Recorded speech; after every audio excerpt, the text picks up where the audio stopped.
بسم اللہ الرحمن الرحیم، السلام علیکم ورحمۃ اللہ وبرکاتہ۔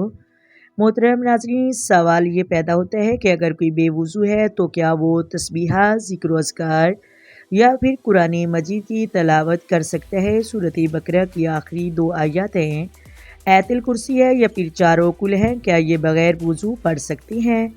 محترم ناظرین، یا پھر بستر پر لیٹے لیٹے آیت الکرسی، چاروں کل، قرآن پاک کی تلاوت پڑھ سکتی ہیں یا نہیں؟ محترم ناظرین، سونے سے قبل ہمارے کچھ مامورات ہوتے ہیں۔ سونے سے پہلے ہم ذکر و اذکار کر کے سوتے ہیں۔ اس طرح بعض ہمارے بہن بھائی جو ہیں وہ سونے سے پہلے آیت الکرسی کی تلاوت کر کے سوتے ہیں۔ یہ اچھا ہے، بلکہ آیت الکرسی کے تلاوت کر کے ساتھ ساتھ سورۃ بقرہ کی آخری 2 آیات جو ہیں ان کی بھی ہمیں تلاوت کرنی چاہیے۔ حضرت عمر اور حضرت علی مرتضیٰ کا قول ہے کہ جس کا مفہوم یہ بنتا ہے کہ وہ شخص بے وقوف ہے جو سونے سے پہلے سورۃ بقرہ کی 2 آخری آیات پڑھنا چھوڑ دیتا ہے، تو اس سے معلوم ہوا کہ سورۃ بقرہ کی 2 آخری آیات ان کی بھی ہمیں تلاوت ضروری کرنی چاہیے، اور اس طرح آیت الکرسی بھی پڑھنی چاہیے، سورۃ فاتحہ پڑھ کر ہمیں سونا چاہیے، اور اس طرح تسبیح فاطمہ اس کو بھی پڑھنا چاہیے، اور یہ چاروں کل پڑھ کر ہمیں سونا چاہیے۔ کل ملا کے یہ ہے کہ ہم ذکر و اذکار، تسبیحات اور ذکر و اذکار کر کے سونا چاہیے۔ لیکن بدقسمتی سے آج کل یہ جو موبائل ہیں، بس جو ریلیز دیکھتے دیکھتے کب آنکھ لگ گئی، کب نیند آ گئی، کب سینے پر موبائل گر گیا، ریلیز دیکھتے دیکھتے سو جاتے ہیں۔ اللہ تعالی ہماری حفاظت فرمائے۔ جو اس شخص ریلیز دیکھتے دیکھتے سو گیا اس کا کیا انجام ہوگا؟ تو ہمیں چاہیے کہ ذکر و اذکار یعنی اللہ کا ذکر کر کے سونا چاہیے۔ اب سوال یہ پیدا ہوتا ہے کہ اگر کوئی شخص بے وضو اٹھا تو کیا وہ تسبیحات، ذکر و اذکار یا پھر قرآن مجید کی تلاوت جس طرح سورۃ بقرہ کی 2 آخری آیات ہیں یا پھر آیت الکرسی ہے یا پھر چاروں کل ہیں، یہ بے وضو پڑھ سکتے ہیں یا نہیں؟ اس طرح بستر پر لیٹ کر لیٹے لیٹے آیت الکرسی، چاروں کل، قرآن مجید کی تلاوت، ذکر و اذکار، درود پاک پڑھ سکتے ہیں یا نہیں؟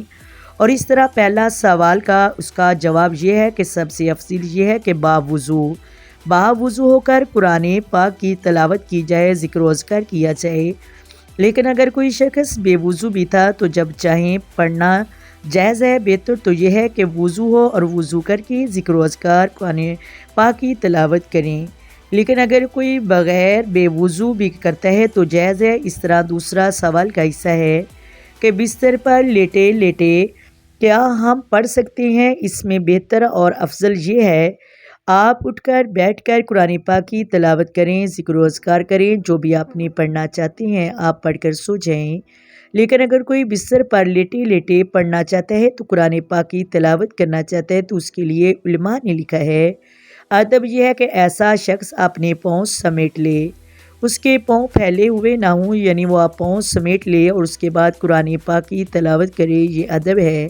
ہمیں چاہیے کہ سونے سے قبل ذکر و اذکار کر کے سونا چاہیے، یہ بالکل نبی کریم صلی اللہ علیہ وآلہ وسلم کی سنت مبارک تھی۔ آپ سونے سے قبل قرآن پاک کی آخری 3 جو صورتیں ہیں ان کو آپ تلاوت کر کے سوتے۔ محترم ناظرین، اس کے بعد آپ اپنے ہاتھوں پر پھونک مار کے یہاں تک ممکن ہوتا ہاتھ پھیر کر آپ سوتے۔